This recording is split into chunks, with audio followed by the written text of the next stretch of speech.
പാലക്കാട് ഒറ്റപ്പാലത്ത് യുവതിയെയും രണ്ട് കുട്ടികളെയും കാണാനില്ലെന്ന് പരാതി. ഒറ്റപ്പാലം സ്വദേശിയായ ബാസില, മക്കളായ റബിയുൾ ഗസി, ഗനീം നാഷ് എന്നിവരെയാണ് കാണാതായത്. ഒറ്റപ്പാലം പോലീസ് കേസെടുത്ത് അന്വേഷണം ആരംഭിച്ചിട്ടുണ്ട്. കുടുംബപരമായി പ്രശ്നങ്ങളൊന്നുമില്ലെന്നാണ് ബാസിലയുടെ സഹോദരൻ പറയുന്നത്. ഇന്നലെ 2 മണിക്ക് വീട്ടിൽ നിന്ന് ഇറങ്ങിയതാണ്. അതായത് അവളുടെ സ്വന്തം വീട്ടിൽ. ഞാൻ ആങ്ങളെയാണ്. സ്വന്തം വീട്ടിൽ നിന്ന് ഇറങ്ങി ഭർത്താവിൻ്റെ വീട്ടിലേക്ക് പോവുകയാണെന്ന് പറഞ്ഞിട്ട് ഒരു 2 മണിക്ക് ഒറ്റപ്പാലം ടൗണിൽ വന്ന് ഇറങ്ങി. അതിനുശേഷം എന്തായിട്ടുണ്ട് എന്നുള്ളത് അറിയില്ല. പിന്നെ ഒരു 4:15 മെസ്സേജ് വരികയാണ് ഭർത്താവിൻ്റെ ഫോണിലേക്ക്, ഞാൻ അങ്ങോട്ട് വരുന്നില്ല എന്ന് പറഞ്ഞിട്ട്. 2 കുട്ടികളുണ്ട് കൂടെ. 7 വയസ്സായിട്ടുള്ളൊരു ആൺകുട്ടിയുണ്ട്, 2 വയസ്സായിട്ടുള്ള ഒരു ആൺകുട്ടിയുണ്ട്.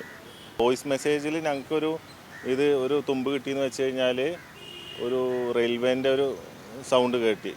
അതായത് നമുക്കൊരു അനൗൺസ്മെൻറ്റിൻ്റെ ഒരു സ്റ്റാർട്ടിങ്. അത് വെച്ചിട്ട് നമ്മൾ റെയിൽവേ സ്റ്റേഷൻ പരിസരം അങ്ങനെയൊക്കെ റെയിൽവേക്കാരോടൊക്കെ പോയി പറഞ്ഞ് അവരുടെ ഗ്രൂപ്പുകളിൽ ഷെയർ ചെയ്തു. അതിനുശേഷം ഞങ്ങളൊരു 6 മണിക്ക് ഒറ്റപ്പാലം പോലീസ് സ്റ്റേഷനിൽ നിന്നിട്ട് ഒരു 9:30 മണിയാകുമ്പോഴത്തേനാണ് അവർ കേസ് എടുത്തത്.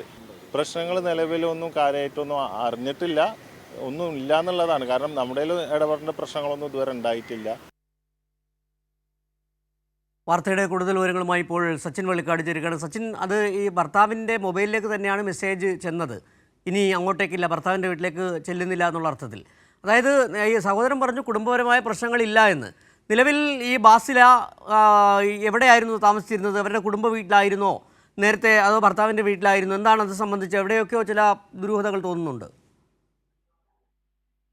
സിജു, തീർച്ചയായും ഇന്നലെ ഉച്ചയോടുകൂടിയാണ് ബാസിലയുടെ സ്വന്തം വീടായ ഒറ്റപ്പാലത്തെ വീട്ടിൽ നിന്നും ഭർത്താവിന്റെ പട്ടാമ്പിയിലേക്കുള്ള വീട്ടിലേക്ക് പോകാൻ വേണ്ടി ഇറങ്ങിയത്. ഈ സമയത്താണ് ഉച്ചയ്ക്ക് ശേഷം 2 മണിക്ക് ശേഷം ഒറ്റപ്പാലത്തെ വീട്ടിൽ നിന്നും ഇറങ്ങി. തുടർന്നാണ് പട്ടാമ്പിയിലെ ഭർത്താവിന്റെ ഫോണിലേക്ക് ഒരു മെസ്സേജ് വരുന്നത്.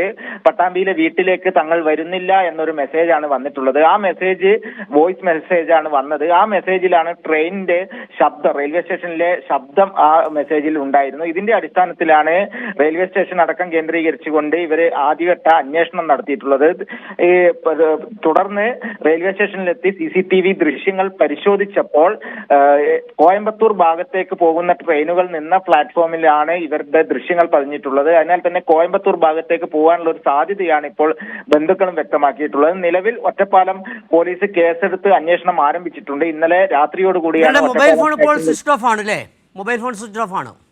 തീർച്ചയായും മൊബൈൽ ഫോണും അതുപോലെ തന്നെ അവരുമായിട്ടുള്ള കമ്മ്യൂണിക്കേഷൻ ഒക്കെ നിലച്ച മട്ടാണ്. കാരണം ഫോണ് വിളിച്ചിട്ട് ഫോൺ സ്വിച്ച് ഓഫ് ആയതിനാൽ മറ്റ് വിവരങ്ങളൊന്നും ലഭ്യമായിട്ടില്ല. അതുപോലെ തന്നെ കോയമ്പത്തൂർ പോലീസ് അന്വേഷണം നടത്തിയപ്പോൾ അവസാനം ഈ പറയുന്നത് പോലെ ഈ പട്ടാമ്പി റെയിൽവേ സ്റ്റേഷനിൽ തന്നെയാണ് ഈ മൊബൈലിന്റെ അവസാനത്തെ റേഞ്ച് പരിധി എന്ന് പറയുന്നത്.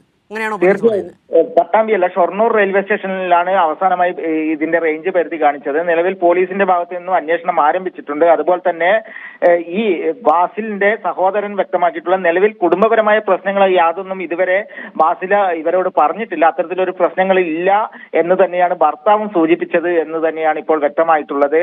2 വയസ്സുള്ള ഗനി എന്ന കുട്ടിയും അതേപോലെ തന്നെ 7 വയസ്സുള്ള ഗസീം എന്ന 2 ആൺകുട്ടികളാണ്. ഇവരും ഈ ബാസിലക്കൊപ്പം ഉണ്ട്. മൂവർക്കുമായുള്ള അന്വേഷണം പോലീസിന്റെ നേതൃത്വത്തിൽ ഇപ്പോൾ പുരോഗമിച്ചുകൊണ്ടിരിക്കുകയാണ്. അതുപോലെ തന്നെ കോയമ്പത്തൂർ കേന്ദ്രീകരിച്ചുകൊണ്ട് ബന്ധുക്കളും അന്വേഷണം ആരംഭിച്ചിട്ടുണ്ട്. സിജു, ശരി.